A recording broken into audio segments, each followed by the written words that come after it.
Seimo nariai, mėly kraštiečiai, svečiai, mes labai norėjome, tikėjome ir nuoširdžiai dirbome, o dabar galime džiaugtis ir didžiuotis. Šiandieną mes atvėrėme naujam gyvenimui prikelto pirmo nepriklausomos Lietuvos prezidento Antano Smetonos dvaro duris. Visų pirma, noriu padėkoti mūsų šalies prezidentei Daliai Grybauskaitei už įsiklausimą ir supratimą. Ačiū Jums, kad Jūs įžvelgėt šio kultūrinio paminklo reikšmę mūsų valstybei.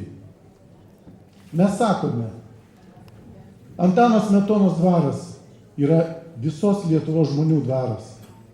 Tad garsinkime jį ir atiduokime duoklę savo krašto istorijai.